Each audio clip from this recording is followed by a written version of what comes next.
The Grade 1 Haskell Stakes at Monmouth Park on Saturday, July 18th isn't just any race on the road to the Breeders' Cup Classic.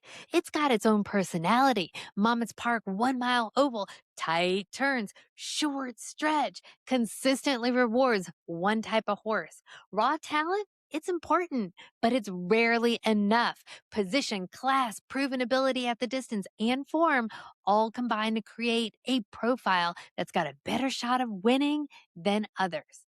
How are you going to find your winner? Facts and figures are going to give you that winning edge. I give you the stats, you make the picks. I'm Maura with Trifecta and a little bit extra. And today's episode of the Trifecta, we're going to talk about 7 elite 3-year-olds competing for that win and you're into the Breeders' Cup Classic, the Haskell Stakes, a mile and an eighth on the dirt, $1 million to the winner. Before we dive in, though, let me remind you of this. Horse betting's not legal everywhere, so if you're betting, make sure it's legal. And as always, these are just my opinions based on the information available. Horse racing, it's unpredictable, so make sure you do your own handicapping and wager responsibly. We're going to begin with race architecture. If you're not sure what race architecture is or why it's important, go back and watch the video linked right here. Now, before you handicap the horses, it's really important for you to understand the configuration of the track because it can have a major influence on which horses are helped and which ones face challenges. Monmouth Park is a 1 mile oval. It's got a really short stretch, 990 feet. That is nearly a football field shorter than Churchill Downs. The small circumference, the really short stretch, what does it do? It creates tight turns. And tight turns tend to favor horses that are either on the lead or right off the lead. Tactical speed wins here. Remember, turns, they disrupt momentum. And horses, they don't want to be caught wide going around a turn. That just means more ground that they got to cover. The short stretch only reinforces that advantage because closers, they have less time to build the momentum they need. The history of this race just reinforces this. Over the past 30 plus years, 71% of the winners were within 2.5 lengths of the leader at the half call. 71% were within 1.5 lengths of the leader at the 3/4 call. So they shortened the gap. But here is what I found most interesting. Where were the winners when they entered the stretch? Now, front runners, they certainly have had a lot of success, but closers have won as long as they were within striking distance at the top of this stretch. Journalism last year, really good example of this. Even though he came from way off the pace, he was only a length behind the leader entering the stretch. In fact, looking at the past 30 plus years, 87% of Haskell winners were either on the lead or within one length of the leader entering the stretch. Now, notice, I didn't say 100%, 87%. There are exceptions, but with such a short stretch, that finish line, it comes up quick, and horses simply don't have much time to make up significant ground. One final point about the layout. Although the starting gate is relatively close to the top of the stretch, securing position in that first turn is still important. Horses don't want to lose ground by getting caught wide. Now, we only have 7 horses entered, so post position and the run to the first turn may not be as critical in this year's Haskell. Looking at the pace scenario, I see 1 to 2 horses that are likely to show that early speed. Napoleon Solo for sure, and Iron Honor. One true closer, Ocelli. And the rest are just really tactical runners. That means several of those tactical horses could find themselves racing wide into the first turn. And that's something I'm going to be watching closely. We're about to go horse by horse, but let me give you some little bit extra angles you can use. Class is key in this race. Over the 30 years of history that I analyzed, 94% of the winners of the Haskell won a graded stakes race prior to the Haskell. The 2 that didn't, Go Rocket Ride and Painter. 71% won a graded stakes race at this distance or longer. So in more cases than not, that means the winners have already proven themselves at this level of competition and at this distance. Recent form also matters too. 81% either won or placed in their prep, and their prep was approximately 60 days of the Haskell. For those that prepped outside of that time window and won, they were Preakness. So the profile we're looking for, either a leader or tactical speed. We want to make sure they're in position at the top of the stretch, proven in a graded stakes race at this distance, and good form evidenced by a win or place in their prep race, and that race was basically within 2 months of the Haskell. These angles, they're not bulletproof. Notice I didn't say 100%, but they can help us when we evaluate the horse. Beginning with a long shot, we have Star Sweeper. In his 9 starts, we see 2 wins. Both were at Parks and both were sprints. His first win, a maiden special weight, his very first race. Second win, this past Christmas Eve in an allowance optional claimer. His best race, however, came right here at Monmouth Park, the Lawn Branch Stakes, but it was only against 3 other horses. It was a mile and 70 yards. He goes to the lead, he battles, he duels, but he finished second with an 83 buyer. Now, his last race was also here at Monmouth, a mile and a 16th. He finished last, 22 lengths behind the winner, Baby Vino, who is also in this race. For me, he's just not really fitting the profile I'm looking for. He hasn't competed in a graded stakes race. He's gone the distance in the Withers, but he finished fifth. Doesn't really have the form I want to see. And even though he has a top jockey for right here at Monmouth Park, Luis Rivera Jr., does seem like he's outclassed and overmatched in this field. Now, if you're looking for a horse with class, without further ado, now, yes, that transition does seem a bit overdone, but with a name like Further Ado, what do you expect? This is a horse whose last 5 races were graded stakes races. The Grade 2 Kentucky Jockey Club, the Grade 3 Tampa Bay Derby, the Grade 1 Bluegrass, the Grade 1 Kentucky Derby, and the Grade 3 Matt Win. And in all of those races, he has finished in the exacta, except the Kentucky Derby. And we can forgive him for that, right? Because the Kentucky Derby is not your normal race. A lot of bumping, a lot of traffic. And the fact he came back and he won his last race, the G3 Matt Win, shows us he's got talent and he's in good form. Now let's look at that talent. In 8 starts, half of the time he is in the winner's circle. Apparently, this horse just loves Keeneland because he wins his maiden by 20 lengths at Keeneland and the Bluegrass by 11 lengths. In the Bluegrass, he got his best buyer speed figure yet, a 106. That is the highest in this field for the distance. But we're not at Keeneland. Now he matches all of the angles. Class, a win at the distance in a graded stakes race, a win or place in his last race. That last race was within that 2-month period I'm looking for. His running style fits the track as well. He's tactical. He's typically 1 to 1.5 lengths from the leader at the half call. And then he's either the leader or a half a length back entering the stretch. So he's going to be stalking. And if he brings his A game, he's going to be ready to take over at the stretch. He's met up with a couple of these horses in the past, the Puma being one. It was his debut as a 3-year-old in the Tampa Bay Derby. He had to go wide in that first turn. He stalked, was challenged. He did some bumping, and entering the stretch, he and the Puma were head to head. Now, the Puma went wide, and the Puma caught him. And Further Ado came in second. The stretch at Tampa Bay, shorter than this one.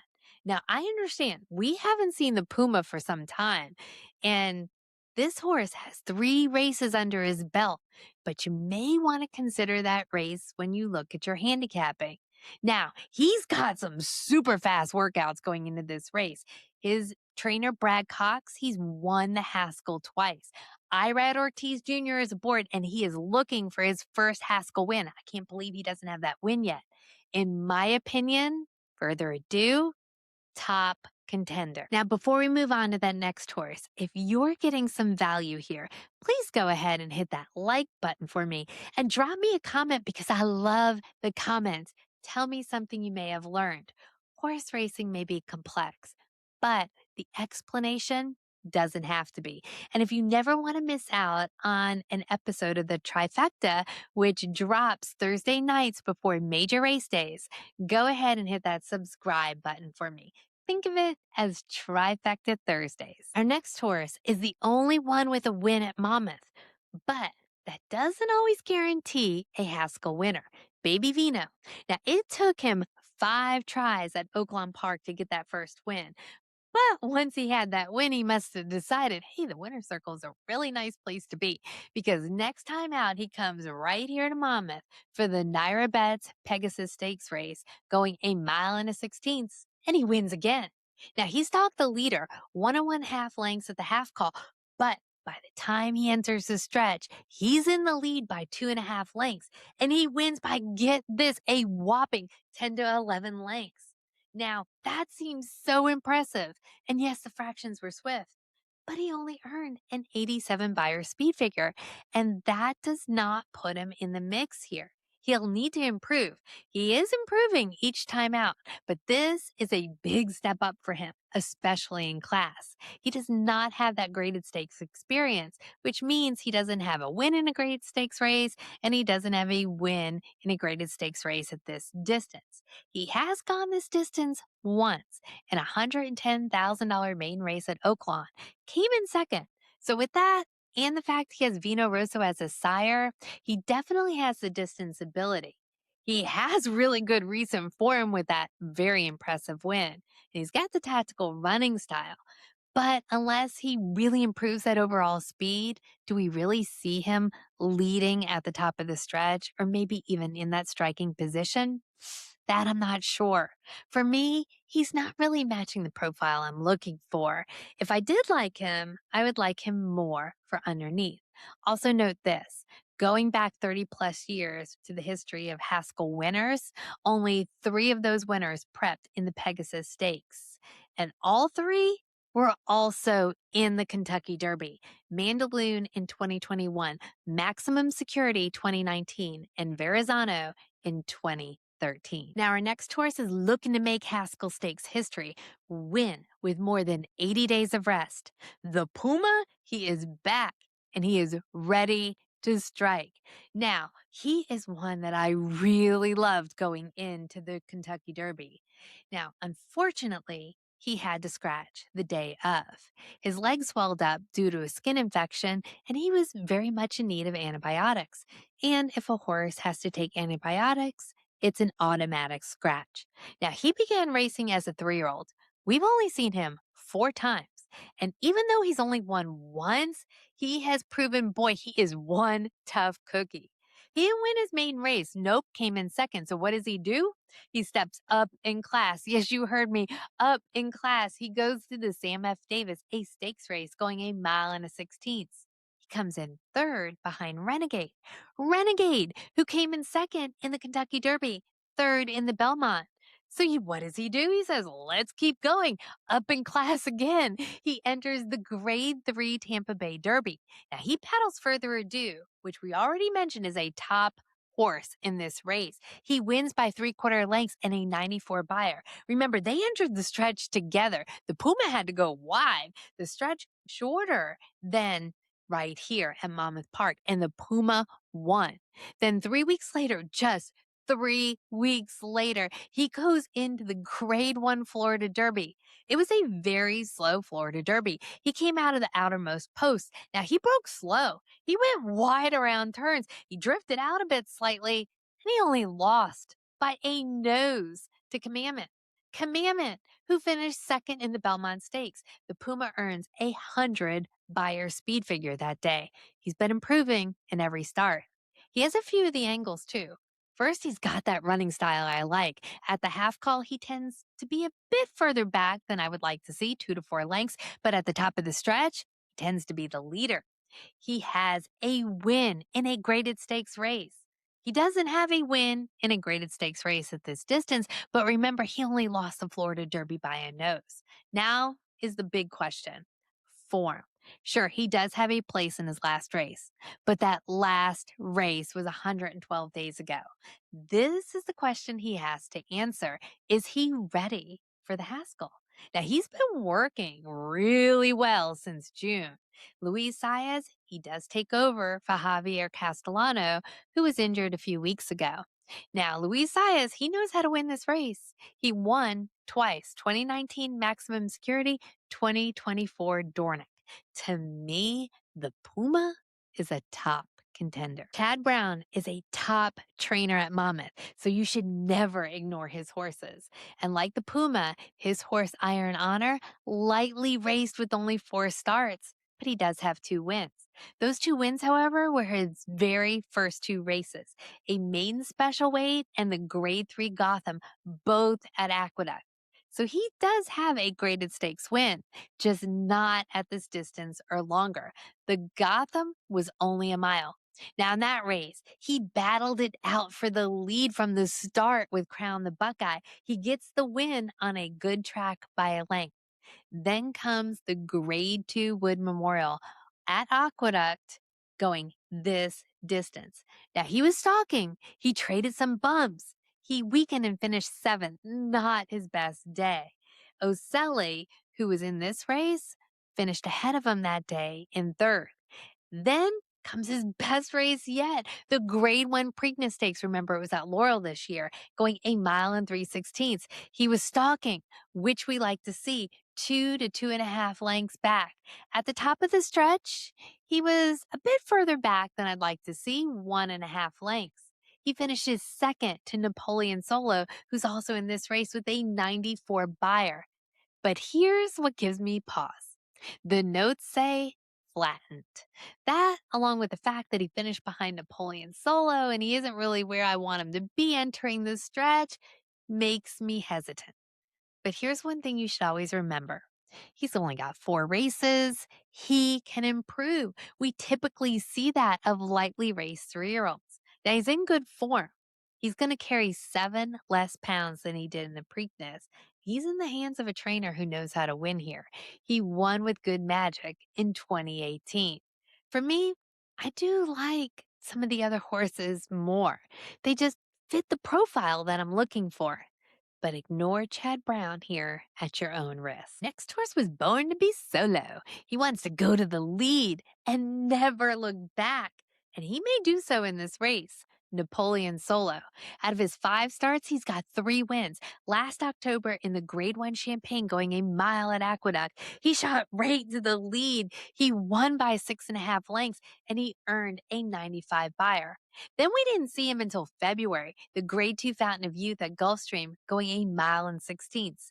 Now, he has this awkward start. He doesn't get to the lead, just like he likes to do, and he comes up empty, finishing 5th, 11 lengths from the leader. In April, he enters the Wood Memorial going this distance, a mile and an eighth, back at Aqueduct where he romped in the Champagne. He goes to the lead just where he likes to be, but he finishes 5th. Now, based on that performance, I didn't think he was going to do well in the Preakness. I was wrong. What I do know now was before that race, he was battling some foot issues and he missed some of his training. Now, that may have all contributed to his poor Wood Memorial performance. Preakness Day, 1 3/16 miles. Now, he stalks. That's new for him. He stalks behind the leader. The fractions, they were swift, 22 and change, 46 and change. By the time he reaches the stretch, man, he is in the lead and he wins by a length and a quarter, 96 buyer. So he's got that Grade 1 win at this distance or longer. And that win shows us really good recent form. But also, man, look at his workouts. They are stellar. 5 furlongs for 58, 6 furlongs in a minute and 11. This horse is ready to go. He just really fits the profile. The running style is there. I could see a scenario where he rockets out of the gate and controls the field the entire way around. He gets one of the best jockeys here at Monmouth, Paco Lopez. My opinion, top contender. We're about to go to that final horse, Ocelli. But first, if you want some race insights, news, invitations to special events, maybe even get to know me a little bit more, go ahead and sign up for my newsletter right Here, subscribe.trifecta and extra.com, or just use this QR code. Now, when you fill out the form, I'm immediately going to send you an email. You have to find it, open it up, click the button that says confirm my email, or you're not on the list. Search for my name, Maura, Maura. Now, I'm going to be sending out these newsletters every other Monday evening, unless I got some urgent race news or race insights to share with you. We've got one of the most talented horses who's never won a race, Ocelli. Now, I'm sure, given what we've seen of him since the blinkers have come off in April, if his connections didn't put him in these deeply contested fields, classy fields, that he would have that W in his corner by now. But man, you gotta love the fact that they believe in this horse so much that they keep on trying. And why wouldn't you? I mean, he was the last horse to be entered into the Derby. He was a 70-1 long shot, and he almost wins. At the half pole, he's 16th in a field of 18. Now remember, he's a closer. It's a very hot pace, which sets up really nicely for him and the other closers. He had to go wide, 5 wide around the turn, 7 wide entering the lane, and then he just gains momentum. He's even leading at one point, but he got bested by Renegade and Golden Tempo, third overall with a 94 buyer. Then he tries to make the Preakness the very first race he ever won. He bobbled at the break, was so far back when entering the stretch. Laurel also has a really short stretch compared to Churchill Downs. He was 6 lengths back entering that stretch and came in fourth. Then comes his last race, the Ohio Derby. He tries that, make that the first race he's ever won. This distance at Thistledown. Now, for his running style, he was much closer to the leader, 1 to 3 lengths back prior to the stretch. And then first, entering the stretch, he almost had the win if Chip Honcho just didn't steal his thunder. 94 buyer. Now, we know he can go this distance.